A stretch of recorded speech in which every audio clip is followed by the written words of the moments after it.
7th Standard History and Civics, Chapter 13 Life of the People in Maharashtra.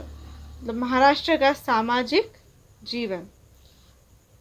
The Hindwai Swaraj formed by Chhatrapati Shivaji Maharaj was a state for the people, founded with the noble intention of the welfare of common people, removal of oppression, and the protection of Maharashtra Dharma. In the period after Shivaji Maharaj, Maratha power spread to all parts of India. It lasted for about 150 years. So Chhatrapati Shivaji Maharaj द्वारा स्थापित हिंदवी स्वराज्य प्रजा का राज्य था. सो प्रजा का कल्याण हो मतलब ही पीपल लोगों का कल्याण हो, लोगों पर अत्याचार न हो, महाराष्ट्र धर्म की रक्षा हो, यह शिवाजी महाराज का उदात्त उद्देश्य था. शिवाजी महाराज के बाद वाले कालखंड में, उनके बाद वाले पीरियड में, जब आफ्टर शिवाजी मराठा राज्य का भारत भर में विस्तार हुआ. तो मराठी सत्ता लगभग 150 साल तक बनी रही. ठीक है, जो मराठी सत्ता थी वो 150 years तक बनी रही. We gather information about the Maratha administration in the last few chapters. In this chapter, we shall study the social conditions and life of the people in that period. So, पिछले chapters में हमने मराठी राज्य प्रशासन की जानकारी का अध्ययन किया, उनके बारे में पढ़ा. So, इस chapter में हम तत्कालीन सामाजिक परिस्थिति और जनजीवन के बारे में जानकारी लेंगे.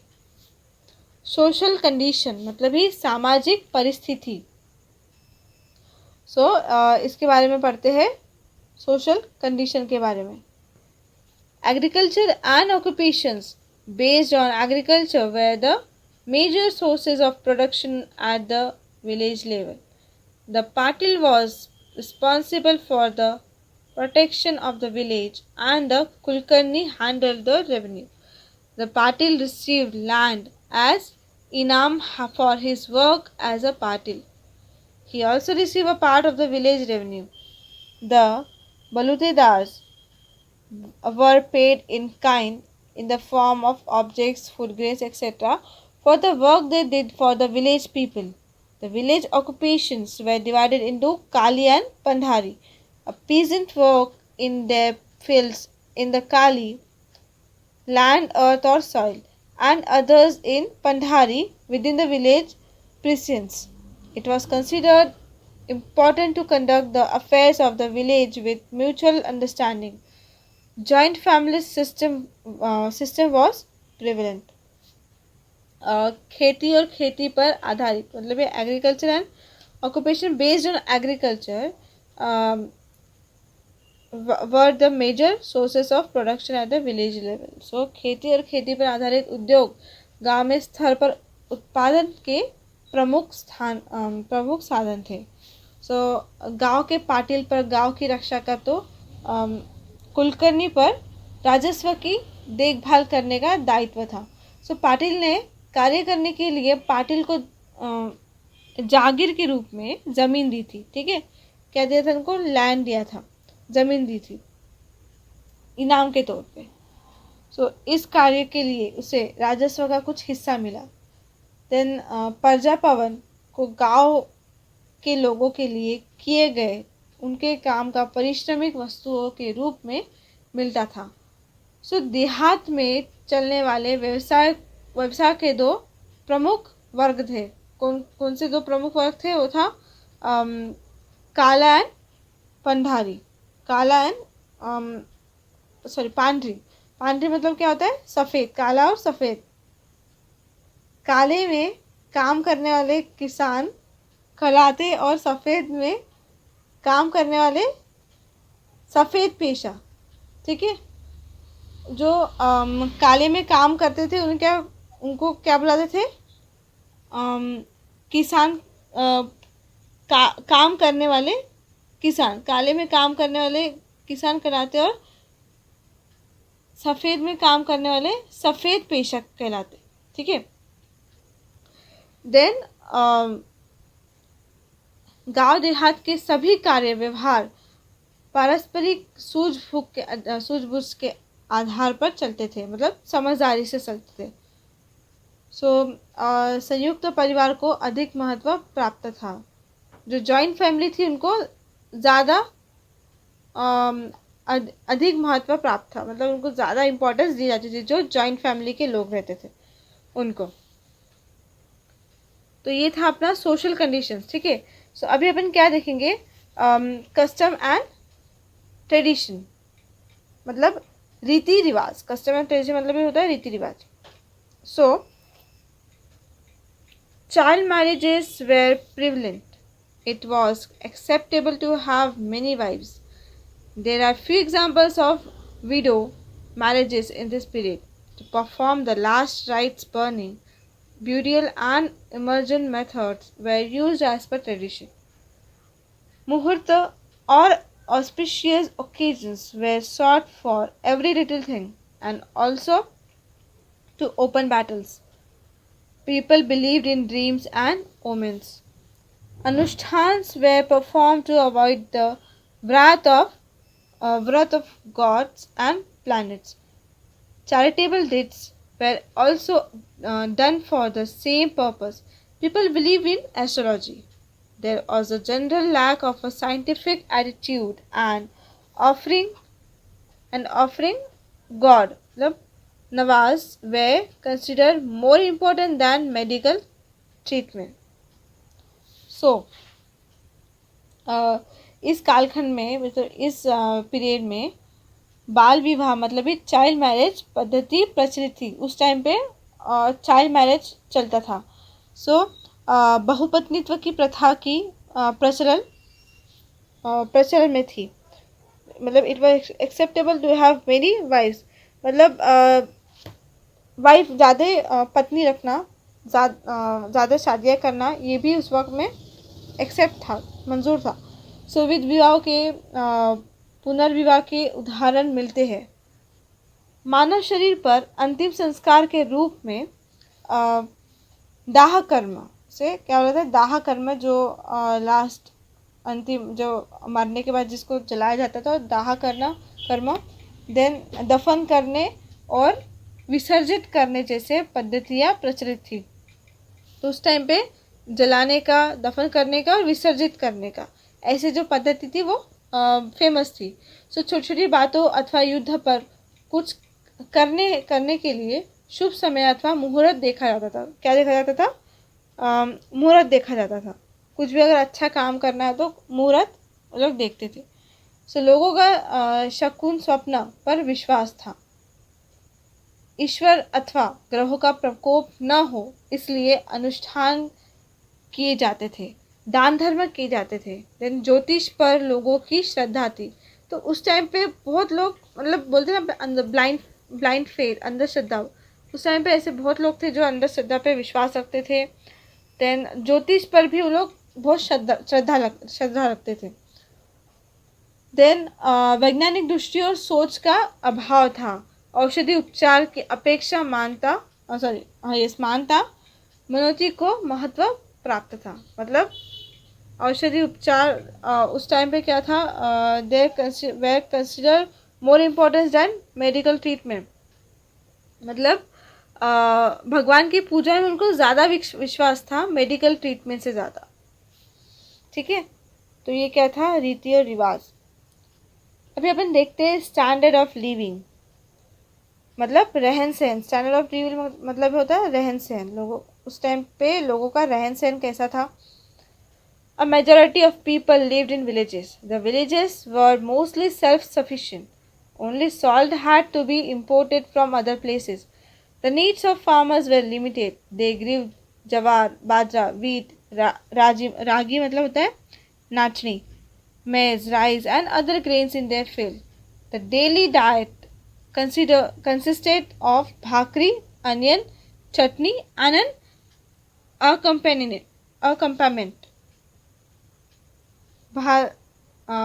Bhartal system was used for everyday transactions. Village houses were simple mud and brick constructions. Vadas with one or two stories were seen in cities. Rice, dal, chapatis, vegetables, salads, milk, and dahi products were mainly included in the rich people's diet. Men wore a dhoti, kurta, angarak, and mundas. So women wore 9 yard saris and blouses. So बहुसंख्या लोग मतलब ये ज़्यादातर लोग गांव देहात में रहते थे. मैक्सिमम लोग कहाँ पे रहते थे? गांव में रहते थे. सो उन्हें बाहर के केवल नमक मांगना पड़ता था. उन्हें बाहर से क्या मांगना पड़ता था? नमक. बाहर से नमक मंगवाना पड़ता था. सो किसानों की आवश्यकताएं सीमित थी. किसान ज्वार, बाजरा, गेहूँ, मदुआ, मकई, चावल ये सब अनाज उगाते थे. सो प्रतिदिन के भोजन में भाकरी मतलब ही रोटी, प्याज, चटनी और सूखी सब्जी का समावेश था. मतलब वो रोज़ ऐसे ही टाइप का खाना खाते थे. सिंपल रोटी, प्याज, चटनी और सूखी सब्जी. सो लोग अपने अपने व्यवहार वस्तु विनिमय मतलब वस्तुओं का लेन देन पद्धति द्वारा करते थे. गांव देहात के मकान सादे मिट्टी और ईंटों से बने होते थे. जो भी गांव के जितने मकान घर थे वो सिर्फ मिट्टी और ईंटों से बने थे. पर शहर में एक मंजिला अथवा 2 मंजिला वाड़े मतलब कोठियाँ होती थे. पर सिटी में कैसे होते थे? एक 1 फ्लोर 2 फ्लोर्स के घर होते थे, कोठियाँ होती थी. ठीक है. देन संपन्न वर्ग के लोगों के भोजन में मतलब जो अमीर लोग थे उनके लोगों के खाने में क्या क्या होता था?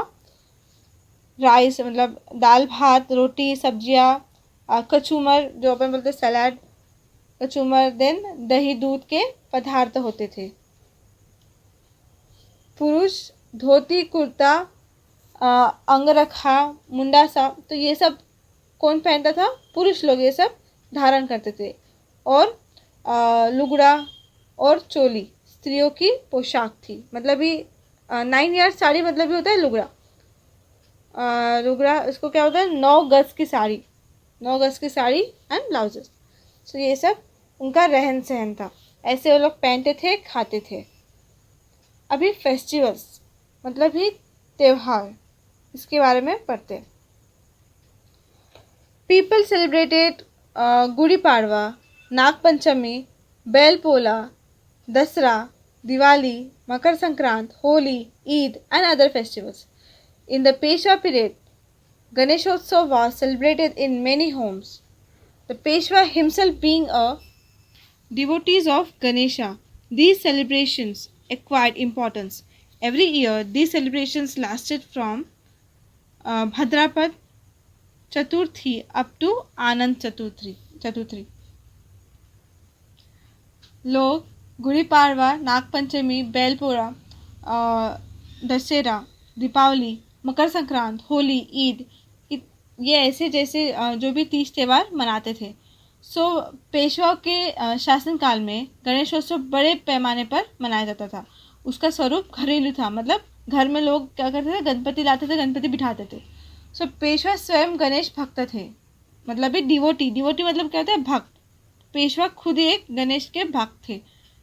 सो गणेशोत्सव को महत्व प्राप्त हुआ. इसलिए अगर पेशवा ही खुद गणेश भक्त थे तो इसलिए गणेशोत्सव को ज़्यादा इम्पोर्टेंस दी गई. प्रतिवर्ष यह उत्सव भाद्रपद महीने की चतुर्थी से लेकर अनंत चतुर्थी तक चलता था. ठीक है. भाद्रपद चतुर्थी से तो अनंत चतुर्थी तक चलता था. Dasara being considered as one of the 3.5 most auspicious occasions. Many new things were started on this day. Weapons were offered puja and it was customary to cross the boundaries ceremoniously and distribute apta leaves on Dasara.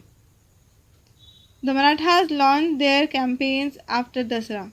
During Diwali, Balipatri Pada and Bhau Beach celebrates had special importance.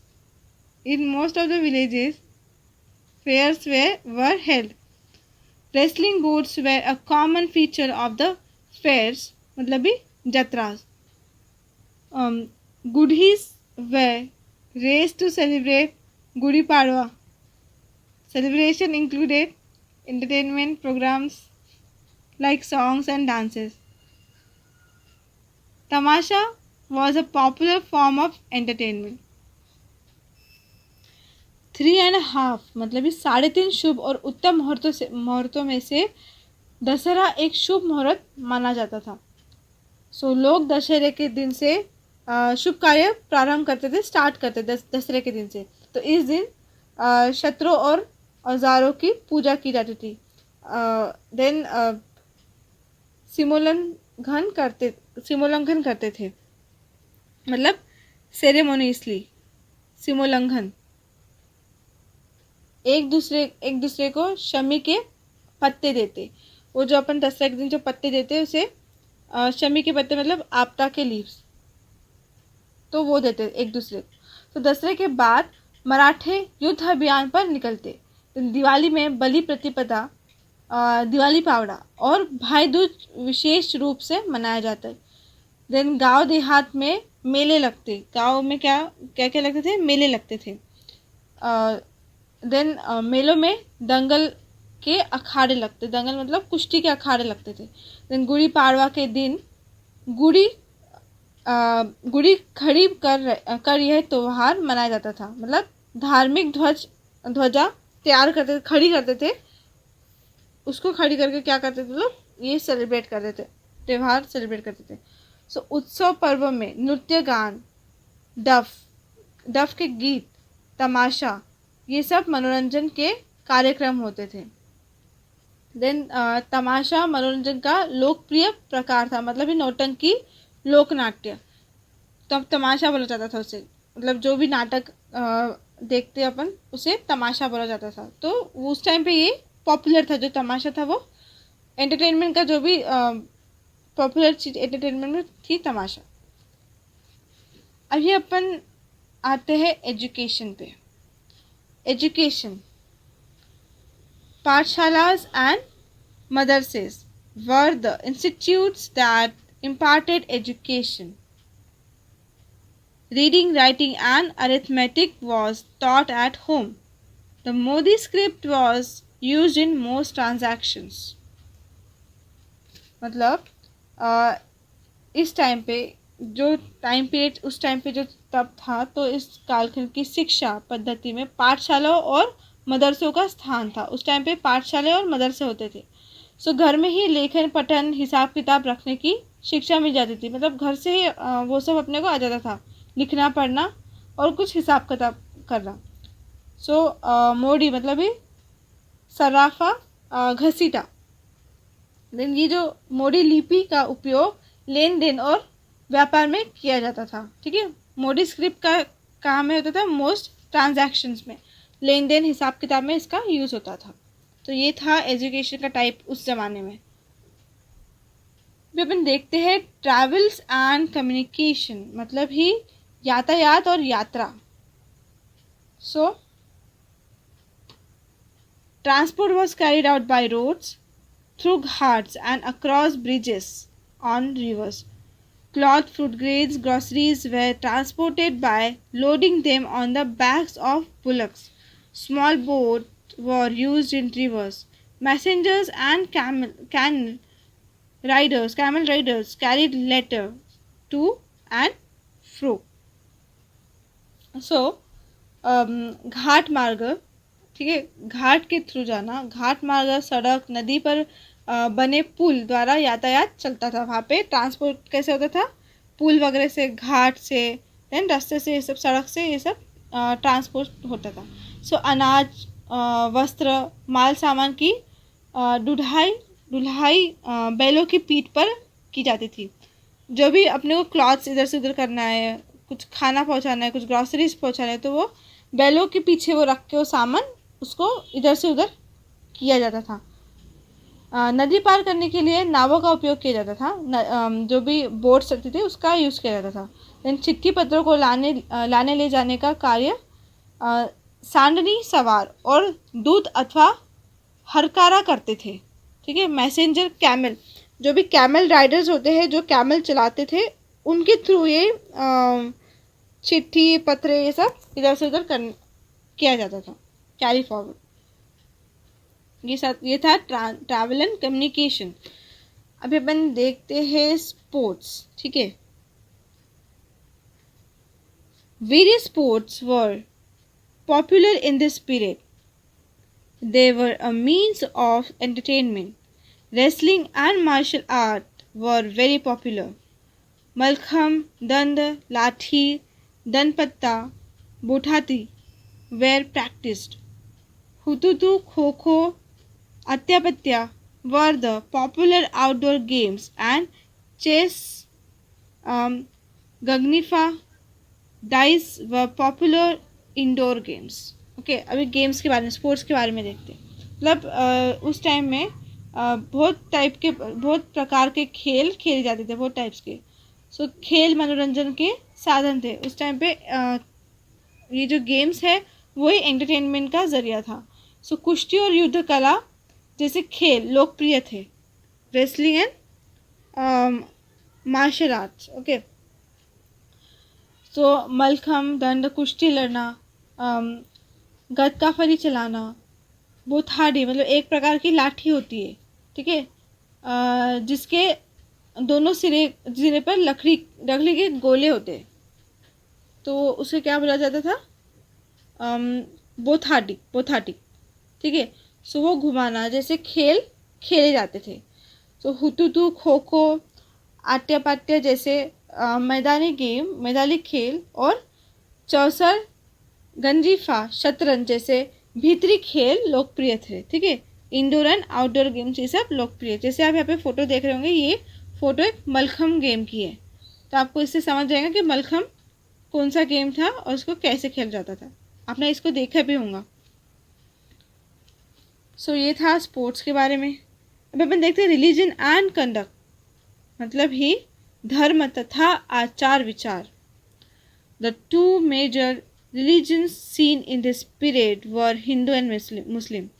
Chhatrapati Shivaji Maharaj had a liberal religious policy. The general understanding was that everyone should follow their own religion and should not impose it on others. The government gave grants to pathshalas, temples, madrasas, and mosques. Followers of both religions took part in the celebration of each other's festivals. Varkari, Mahanubhav, Datta, Nath, and Ramdasi Panths were prevalent. So उस time में हिंदू और मुस्लिम ये दो प्रमुख धर्म दिखाई देते थे। उस टाइम में सिर्फ हिंदू मुस्लिम ही रिलीजन ज़्यादा दिखाई देता था। तो छत्रपति शिवाजी महाराज की धार्मिक नीति उदारतावादी थी। प्रत्येक मनुष्य अपने अपने धर्म का पालन करे, अपने धर्म को दूसरे पर बलात् न ला दे। इस प्रकार की विचारधारा उस कालखंड में प्रचलित थी। मतलब ही सब अपने अपने धर्म को पालन कर सकते हैं, पर कोई भी किसी और को अपना धर्म स्वीकारने के लिए जिद नहीं कर सकता, उस पर थोप नहीं सकता अपना धर्म। तो ये सब उस टाइम पे ऐसा चलता था, उनकी विचारधारा थी। सरकार द्वारा पाठशालाओं, मंदिरों, मदरसों और मस्जिदों को आर्थिक सहायता दी जाती थी। दोनों धर्मों के अनुयायी एक दूसरे के पर्व त्योहारों में सम्मिलित होते थे। दोनों भी रिलीजन के लोग एक दूसरे के फेस्टिवल में पार्ट लेते थे, एक दूसरे के फेस्टिवल सेलिब्रेट करते थे। वारकरी, महानुभाव, दत्तनाथ, रामदासी पंथ प्रचलित थे। ये सब लोग फेमस थे, प्रचलित थे। वुमेन्स लाइफ मतलब है स्त्री जीवन। सो women's life in those days was full of hardships. Their world was confined to the house of first their father and then their husband. Their education was neglected. Only a few exceptional women had achieved any progress in literacy, administration, and battle skills. They include वीरमाता जिजाबाई, महारानी येसुबाई, महारानी ताराबाई, उमाबाई दभादे, गोपिकाबाई, पुण्यश्लोक, Ahilyabai. Customs like child marriage, unequal marriage, widowhood, Keshwapan, Sati, polygamy had imposed harsh restrictions on the way women lived. मतलब जो उस time में स्त्रियों का जीवन बड़ा कष्टमय था, मतलब ये बहुत हार्डशिप वाला था। उसका विश्व केवल मायका और ससुराल तक सीमित था। मतलब ही उसका जो भी पूरा दुनिया है वो फादर के हाउस और हस्बैंड के हाउस, ये दो ही घर तक सीमित था। देन उसकी शिक्षा किसी का ध्यान न था, मतलब उनका जो भी एजुकेशन है उसके ऊपर किसी का ध्यान नहीं था। मतलब कोई नहीं चाहता था कि वो पढ़े लिखे। सो कुछ ही स्त्रियों ने अक्षर ज्ञान, प्रशासन और युद्ध कौशल्य में प्रगति की थी। मतलब कुछ ही औरतों ने लिटरेसी मतलब अक्षर ज्ञान मतलब लिखने पढ़ने का जो भी ज्ञान, देन प्रशासन का, एडमिनिस्ट्रेशन संभालने का एंड बैटल्स के लिए सब स्किल कुछ ही स्त्रियों ने हासिल की थी। बट उनमें वीर माता जिजाबाई, येसुबाई, महारानी ताराबाई, उमाबाई दाभाडे, देन गोपिकाबाई, पुण्यश्लोक अहिल्याबाई का समावेश था। मतलब यही जो स्त्री थे, इन्होंने ही कुछ स्किल्स का इन्होंने एजुकेशन प्राप्त की थी। पर बाल विवाह, अनमेल विवाह, विद्वानपन, केशवपन मतलब मुंडन, सती बहुपत्नित्व जैसे कुप्रथाओं में स्त्रियों का जीवन जकड़ गया था। संपेक्ष में स्त्रियों का जीवन अत्यंत प्रतिकूल हो गया था। मतलब ये बहुत ही ज़्यादा हार्श, एकदम डिफ़िकल्ट, रिस्ट्रिक्शन से भरा, मतलब रिस्ट्रिक्शन मतलब रोक टोक से भरा था। उनका जो जीवन था वो रोक टोक से भरा था। The period from 1630 to 1810 is broadly defined as Marathe Shahi. Let us review the art and architecture of this period in brief. So in year 1630 से तो 1810 अर्थात पौने 200 साल, ठीक है, पौने 200 साल के कालखंड को सामान्यतः मराठी शाही कहते थे। क्या कहते थे? मराठी शाही कहते थे। एंड इस कालखंड की कला और स्थापत्य की हमें संपेक्ष में समीक्षा करेंगे। मतलब अपन इसके बारे में, आर्ट्स एंड आर्किटेक्चर के बारे में ब्रीफली पढ़ेंगे। स्कल्पचर मतलब ही होता है शिल्पकला, तो उसके बारे में पढ़ते हैं, शिल्पकला के बारे में। We find references to restoration of Kasba Ganpati Mandir, building of the Lal Mahal, construction on Raigad and Raigad building of sea fort, etc. that are related to architecture. Hiroji Indulkar was a famous architect of that period. So, Shivaji Maharaj के कालखंड में कस्बा गणपति मंदिर का जीर्णोद्वार, लाल महल का निर्माण, राजगढ़ और रायगढ़ पर किए गए निर्माण कार्य, जल दुर्गों का निर्माण जैसे स्थापत्य निर्माण का उल्लेख मिलता है। ठीक है, शिवाजी महाराज से जब शिवाजी महाराज का वो चालू था पीरियड, उसमें ये सब का समावेश है, इन सब का उल्लेख है, रिलेटेड आर्किटेक्चर किए गए थे उस टाइम पे। इस पीरियड में हिरोजी इंदुलकर विख्यात स्थापत्य विशारद थे, मतलब फेमस आर्किटेक्ट थे उस टाइम में। कौन? हिरोजी इंदुलकर एक फेमस आर्किटेक्ट थे, मतलब वो बहुत अच्छा आर्किटेक्चर करते थे, वो बहुत अच्छे शिल्पकला थे। Then while setting up a village, the usual pattern was roads cutting one another at right angles, stone construction along the sides, and extensive ghats along the river bank. During the Peshwa period, a drinking water supply system was built like the one at Ahmednagar and Bijapur. The Peshwa built underground pipes, small dams, gardens and courts, tanks, fountains, etc.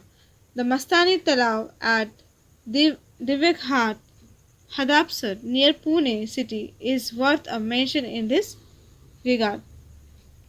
So गांव बसाते समय गांव का मतलब while setting up a village, गांव बसाते समय एक दूसरे को समकोण में काटती सड़कें मतलब ही रास्ते, तो दोनों cutting one another at right angle पे काटते हुए ऐसे सड़क रास्ते, ठीक है।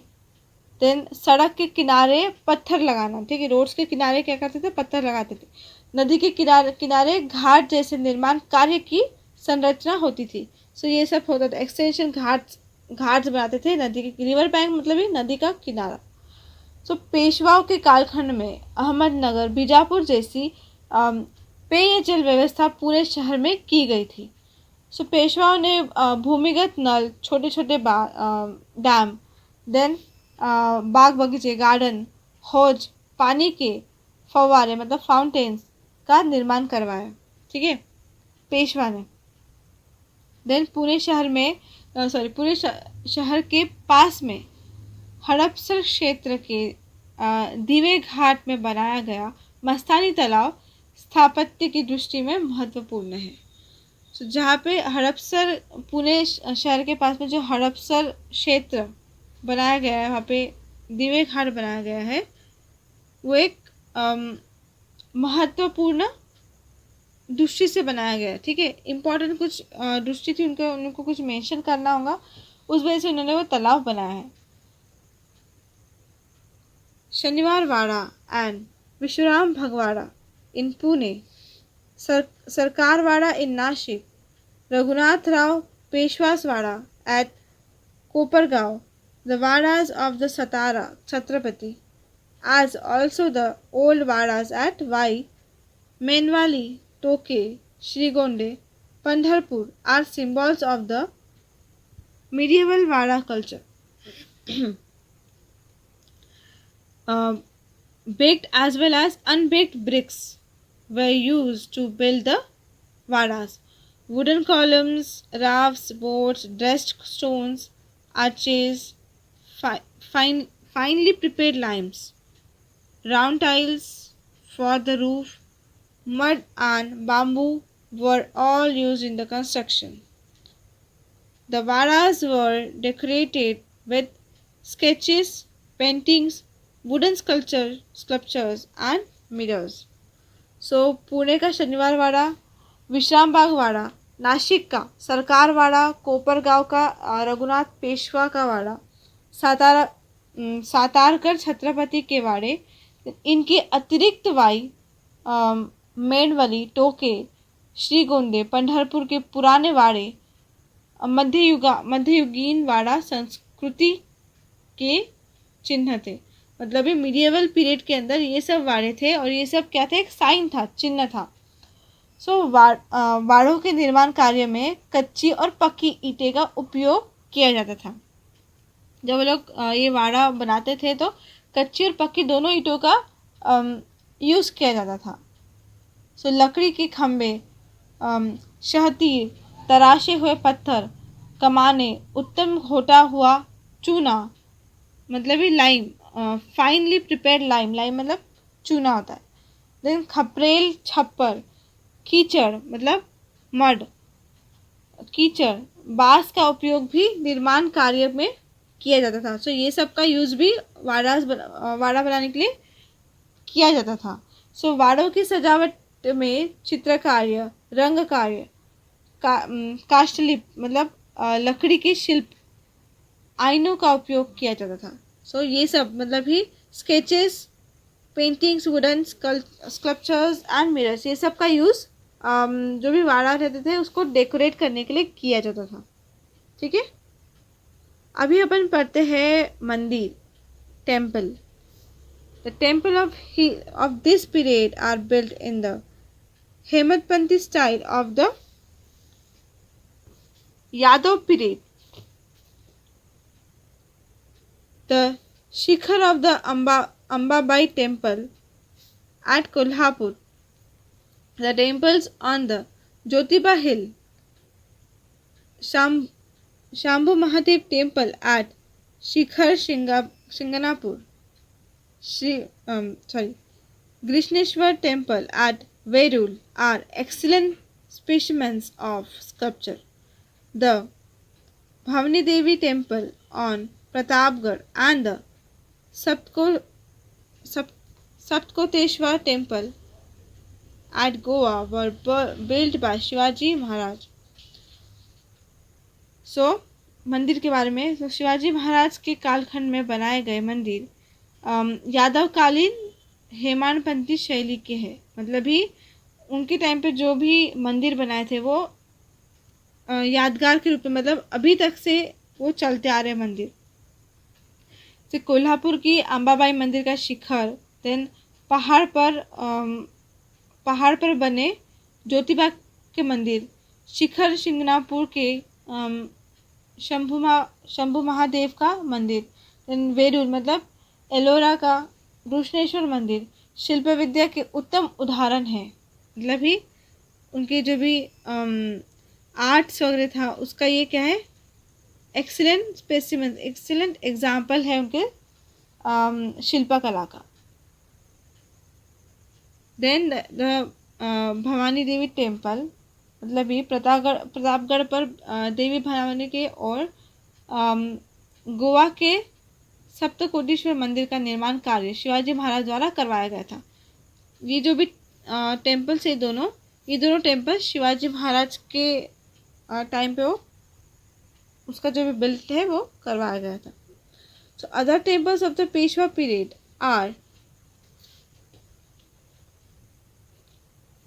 the Kalaram temple at Nashik, the Shiva temple at Trimbakeshwar, the Shiva temples at Kaigaon and Toke on the confluence of the Godavari and Pravara, and the Mohiniraj temple at Nivasi. मतलब ही पेशवा के कार्यक्रम में नासिक का कालाराम मंदिर, त्र्यंबकेश्वर का शिव मंदिर, गोदावरी प्रवरा नदियों के संगम पर स्थित कायगांव और टोके के शिव मंदिर, निवासा का मोहिनीराज मंदिर बनाया गया। तो ये सब जितने मंदिर के नाम है ये सब वहाँ पे बनाए गए। ठीक है, तो ये थे टेम्पल्स, मंदिर। अभी अपन आते हैं काय पे, घाट पे। जैसे यहाँ पे आपको दिख रहा है, यहाँ पे मंदिर बन के है कृष्णेश्वर मंदिर। तो ऐसे टाइप के मंदिर पहले होते थे जिसमें बारीक डिजाइन की जाती थी। सभी बनाते हैं घाट। Stone ghats built on a river और at the confluence of rivers are characteristics of Marathe Shahi. The most remarkable specimen of a ghat is the one at Toke Pravara Sangam on the confluence of the Godavari and Pravara. In a flight of steps, there would be one wide step at regular intervals. This would lend beauty of the entire ghat constructions.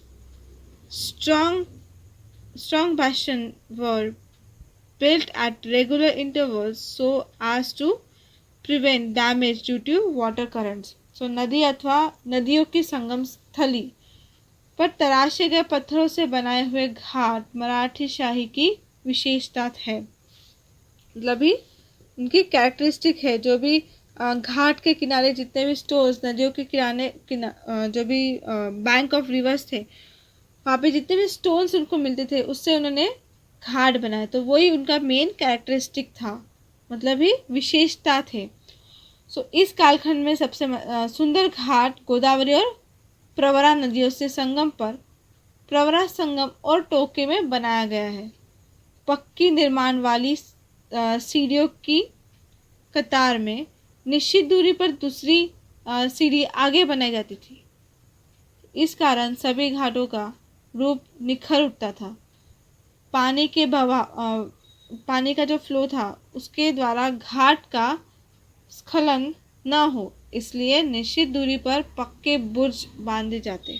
मतलब ही थोड़ी थोड़ी दूरी पर एक बुर्ज बना जाता था, ताकि जो पानी का फ्लो है उससे घाट को कोई नुकसान ना हो, इसलिए थोड़ी थोड़ी दूरी पे क्या बनाया जाता था, बुर्ज बांधा जाता था। तो ये हो गया घाट के बारे में। अभी पेंटिंग मतलब चित्रकला। The paintings on the walls on Shaniwarwada are the important ones of the Peshwa period. Raghu, Tanaji, Anuprao, Shivram, Mankoji are some of the important painters of this period. The painter Gangaram Tambat was famous at the time of Savai Madhavrao Peshwa. पेशवाओं के कालखंड में शनिवारवाड़ा की दीवारों पर बनाए गए चित्र महत्वपूर्ण थे. सो जिस टाइम पे पेशवा लोग थे तो उस टाइम पे जो भी दीवारों पे बनाए जाते थे वो जो भी था वो इम्पोर्टेंट था, महत्वपूर्ण शनिवारवाड़ा के दीवारों पे. सो इस कालखंड में राघव, तानाजी, अनुप्राव, शिवराम, मानकोजी जैसे विख्यात चित्रकार हुए.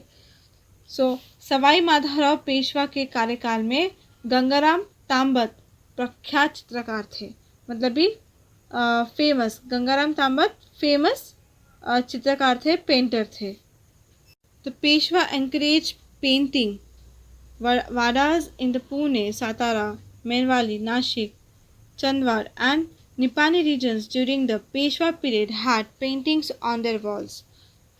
Temples at Pandeshwar, Morgaon, Pal, Benwadi, Pashan near Pune have paintings on the walls. The themes of those paintings were Dashavatara, Ganpati, Shankar, Ram Panchayatan, mythological stories, Ramayana, Mahabharata, festivals, and so on. At Jamod in Vidarbha, Jain Charitra paintings adorned the Jain temple. Illustrations in the pothis, miniatures, portrait, scenes, etc. were also painted. So, Peshwa ने चित्रकला को प्रोत्साहन दिया. सो पेशवाओं के कार्यकाल में पुणे, सातारा, मेनवली, नासिक, चांदवड और निपानी के वाड़ों की दीवारों पर चित्र बनाए गए थे. सो ये सब के दीवारों पे क्या पेंटिंग्स बनाई गई थी. पांडेश्वर, मोरगांव, पाल, बेनवड़ी और पुणे के पास पाषाण में बनाए गए मंदिरों की दीवारों पर चित्र बनाए गए थे. इस कालखंड में चित्रों के विषय दशावतार, गणेश जी, शंकर, राम पंचायतन, विदर्भ के जामोद में निर्मित जैन मंदिर के अंतिम जैन चरित्र और पौराणिक कथाएं थे. सो ये दीवार पे कैसी किस तरीके की पेंटिंग बनती थी, या फिर गणपति की बनेगी, कोई पौराणिक कथाएं उस पर लिखी जाएंगी, या फिर शंकर की, रामा पंचायत, विदर्भ के जामोद, ये सब की पेंटिंग्स या फिर स्टोरीज लिखी जाती थी. सो इस तरह रामायण, महाभारत, तीज त्योहार, पर्व उत्सव पर आधारित चित्र बनाए जाते थे. तो इस टाइप से उनके वो वॉल्स के ऊपर कैसे रामायण भारत की स्टोरीज हो गया, उनके फोटोज, चित्र, तो ये सब उस पर बनाए जाते थे. सो पोथियों पर अंतिम चित्र, लघु चित्र, व्यक्ति चित्र और प्रसंग चित्र भी थे. सो जो भी पोथी पुराण होते थे, इलस्ट्रेशन इन द पोथीस के अंदर ये सब भी चित्रे मतलब ही पेंटिंग्स बनाई जाती थी. क्योंकि पेंटिंग्स अगर रहती तो अपने को इंटरेस्ट आता ना कोई भी चीज़ पढ़ने के लिए, इसलिए वो लोग पोथीस में भी पेंटिंग्स बनाते थे. Then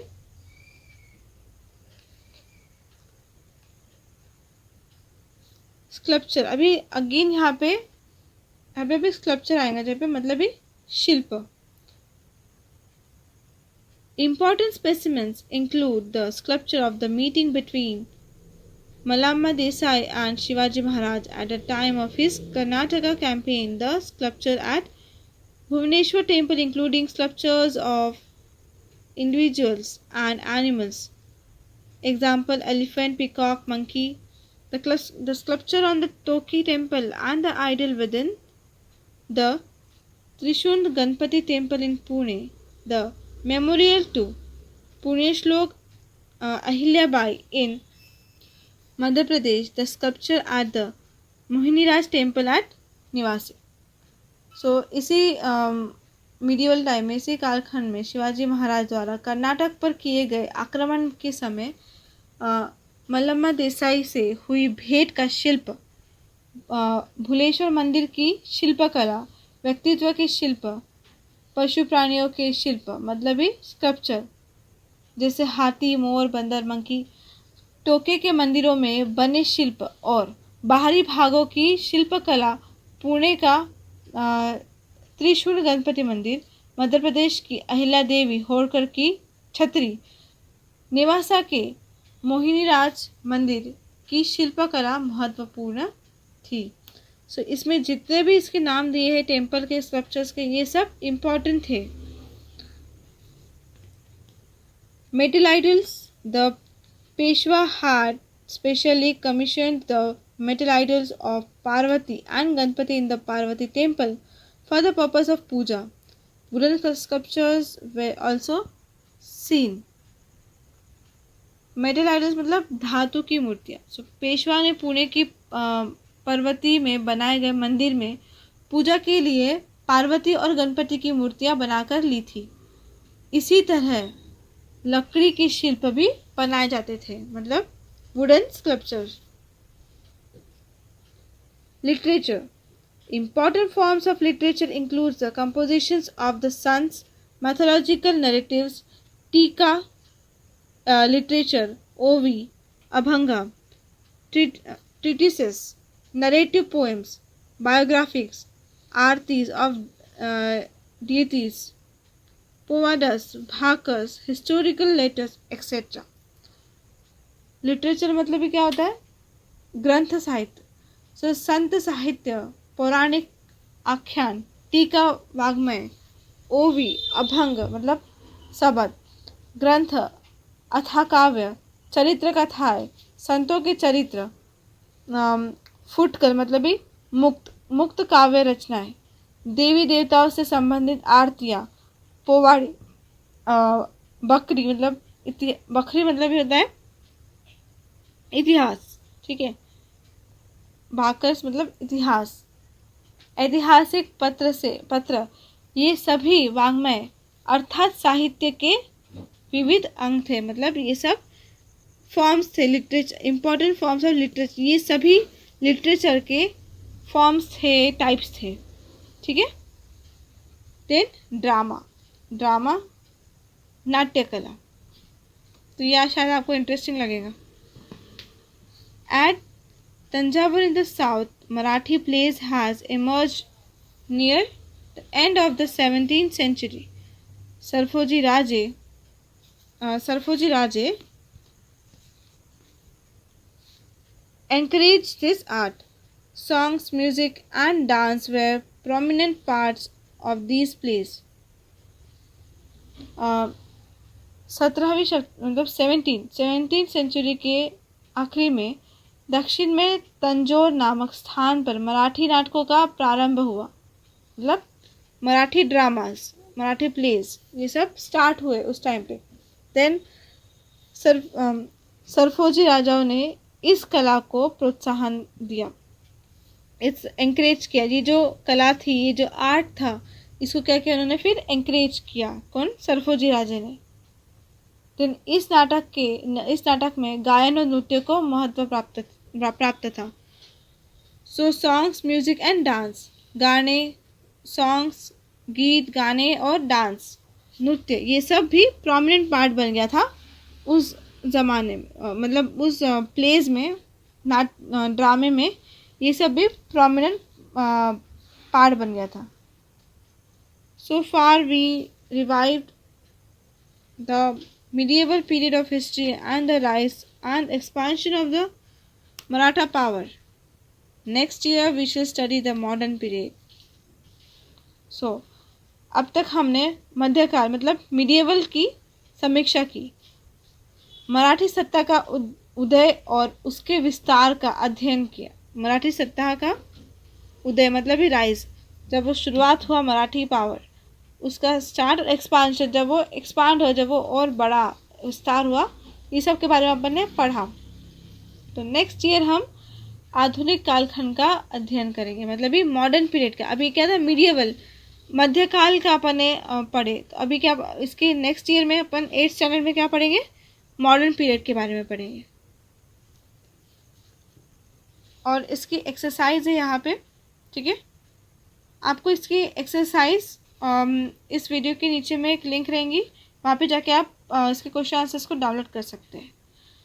so history 7th standard यहीं पे फिनिश होता है। Thank you.